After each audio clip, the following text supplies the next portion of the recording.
Picture this, you're walking down a narrow, damp alley in East End London.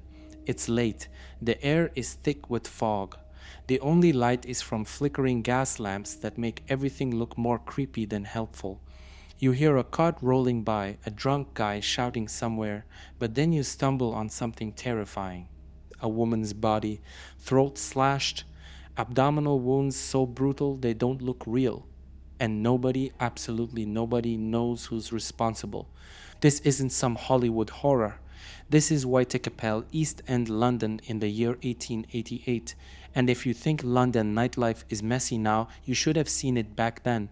Whitechapel wasn't just crime, it was chaos. Straight up GTA level anarchy. So who's who in this grim little sandbox? Let's break it down like a cast list, simple, no nonsense. First off, Jack the Ripper. The name everyone knows, but nobody actually knew. Age? Unknown. Real name? Still a blank. Identity? Lost in time. What we do know is that in the autumn of 1888, somebody, probably one man, maybe more, murdered at least 5 women in East End London. He became a ghost story while he was still alive. People feared him, people obsessed over him, but nobody ever got close enough to say, yeah, that's him. Now the victims, and this part matters because they were real people, not just names in a horror tour brochure. History calls them the canonical 5, the ones tied most firmly to the case. Mary Ann Nichols, about 43 years old. She was found on August 31st, her life cut short in a dark street called Bucks Row. She had kids, she had struggles, and like so many in Whitechapel, she was just trying to get by in poverty. Annie Chapman, around 47, murdered just over a week later in early September. Her story is rough. She'd been sick, she'd lost her husband, and she ended up living in lodging houses. And then suddenly she became the second known victim. Elizabeth Stride, 44. She was killed late September. She was Swedish by birth, had been married, but ended up living in London's East End. Her death is often called the half-murder because some think the killer was interrupted before he could go full horror mode. Catherine Eddowes, 46. Same night as Stride, just minutes later, and she wasn't as lucky. Her body was found mutilated, her face cut in ways that shocked even hardened police. That double hit night is when London really realized this wasn't someone off. This was serial. And finally, Mary Jane Kelly, the youngest, at about 25. She died in November, not in the street, but inside her tiny rented room. Her murder was the most violent of them all. Every single detail screamed escalation. Now zoom out and you see the backdrop, Whitechapel itself. Dock workers, immigrants, day laborers, women doing street work to survive, kids running wild. Overcrowded lodging houses where you could pay for a coffin-sized bed for the night. Brothels on every corner. Poverty so bad it felt permanent. These weren't side characters, they were a whole society living in the margins, and they were easy prey. So what's the backdrop for all this? Whitechapel in the late 1800s. And let me tell you, it wasn't exactly the London of Sherlock Holmes movies with nice fog and a violin soundtrack. No, it was more like the scariest server of GTA Online you've ever logged into. The streets packed with people, and not in a fun festival way. We're talking tens of thousands crammed into tiny slums. Overcrowded lodging houses where, for a few pennies, you could rent what they literally called a coffin bed. Imagine paying for a bed shaped like a coffin just to sleep elbow to elbow with strangers. Hygiene? Non-existent. Disease was everywhere. Brothels on almost every corner. Women had few options if you didn't have steady work, and many didn't. You might end up doing street work just to afford that coffin bed. Poverty was the main character of Whitechapel. The vibe was less bustling Victorian market and more everybody is broke, drunk, desperate, or all three. And remember, this is the industrial capital of the world. Just a mile west, the rich parts of London glowed with polished shoes, gas lamps, fancy clubs, and horse-drawn carriages. But head east, cross into Whitechapel, and suddenly it's mud, shadow, rats, and alleys where the law was basically a rumor. So when people say Jack the Ripper stalked the streets of Whitechapel, you have to get this picture right. The guy wasn't hunting in some quiet village. He was blending into the chaos. In a place already overflowing with crime, hunger, gangs, and shady characters, one more monster didn't exactly stand out, at least not until the bodies started stacking up. So the year is 1888, and Whitechapel is already drowning in poverty, crime, and overcrowding. And then things take a turn from bad neighborhood to urban legend. On the last day of August, Mary Ann Nichols, about 43 years old, is found dead in Bucks Row. Her throat is cut and there are deep slashes across her body. Now, here's the part that shocks people: her organs are still intact. Whoever did this wasn't there to rob her. They wanted to kill and they wanted it messy. At first, people think maybe it's just another random murder. Happens all the time in Whitechapel. But within days, that idea gets tossed out. Because in early September, Annie Chapman, about 47, is killed in a backyard near Spitalfields, and this time it's worse. Her throat is cut, but the killer also takes organs. That detail spreads fast, and the public starts connecting the dots. These murders aren't random, they're deliberate, they're escalating. And here's the kicker: people in Whitechapel had already lived with violence every single day.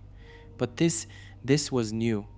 This was someone treating the East End like their personal hunting ground. If the city wasn't panicking already, the night of September 30th sealed it. It's late, people are stumbling home from pubs, carriages clattering down cobbled streets, and then it happens.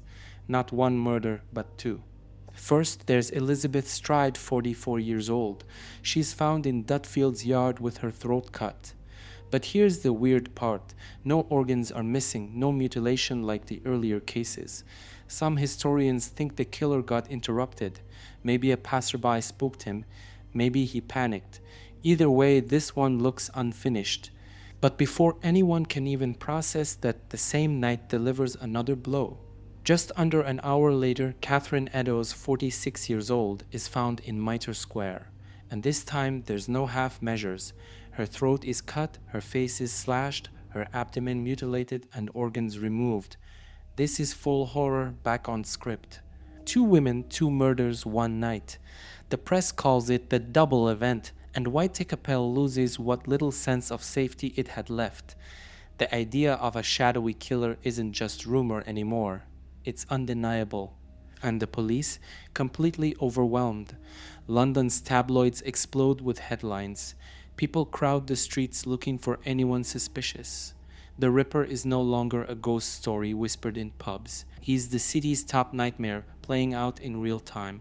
So now that London is freaking out, everybody suddenly becomes Sherlock Holmes. Suspects start flying around like NPCs spawning in a game. And spoiler alert, none of them stick.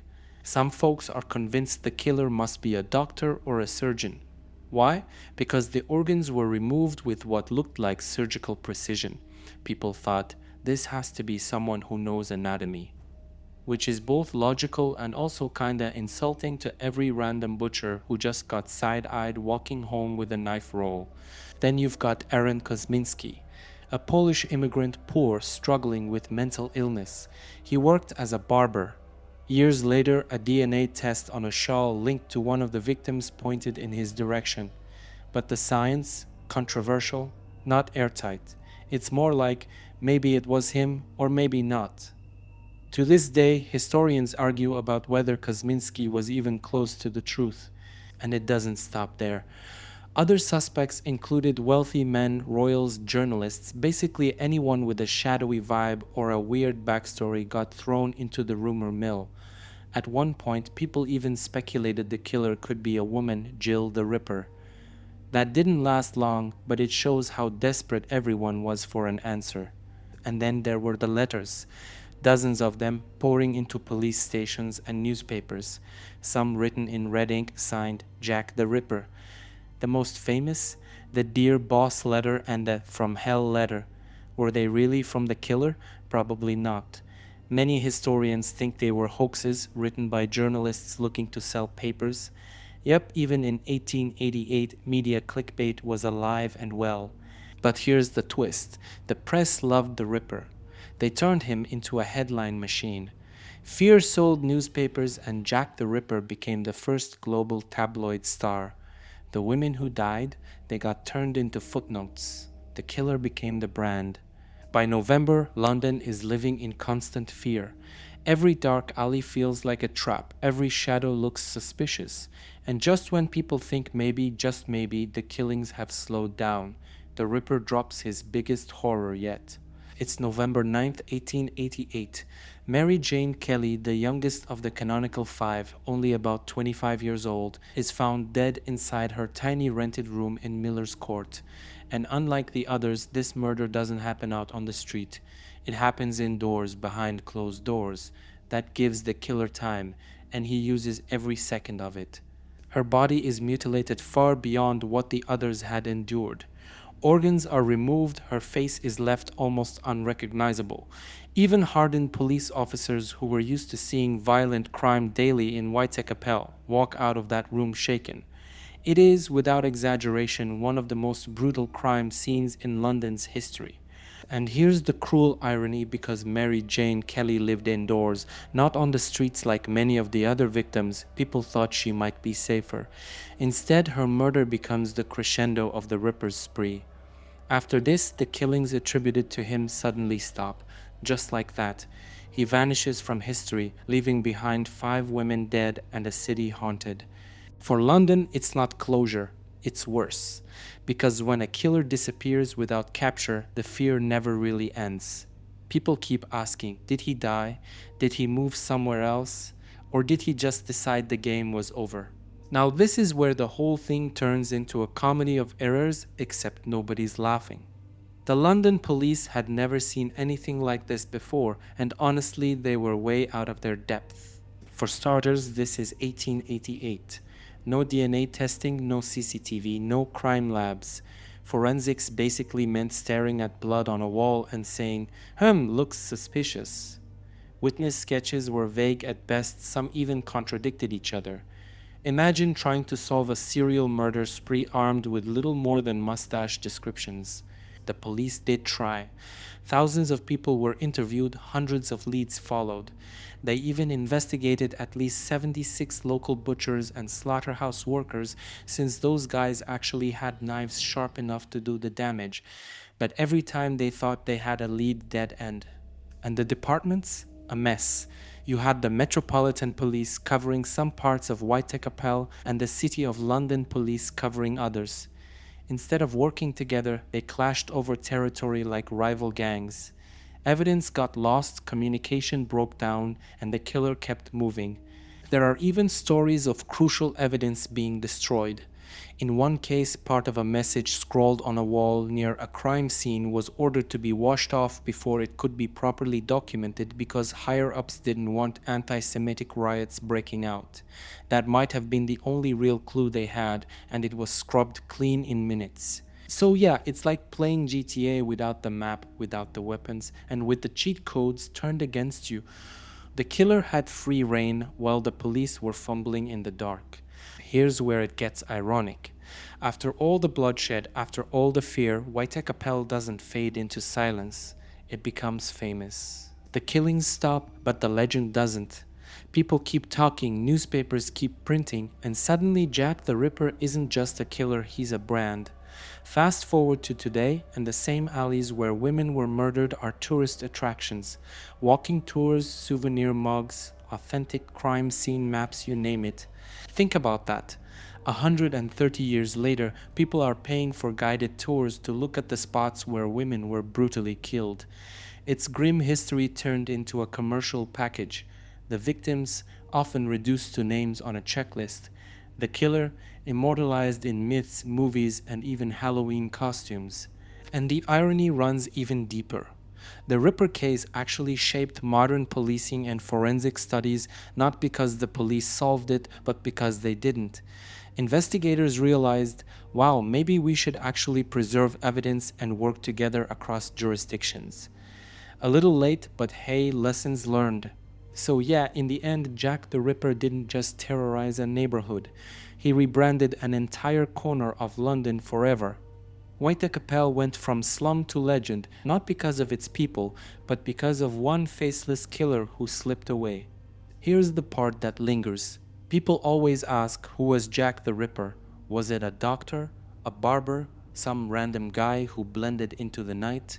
The truth is, we still don't know, and maybe that's the scariest part. But here's a thought.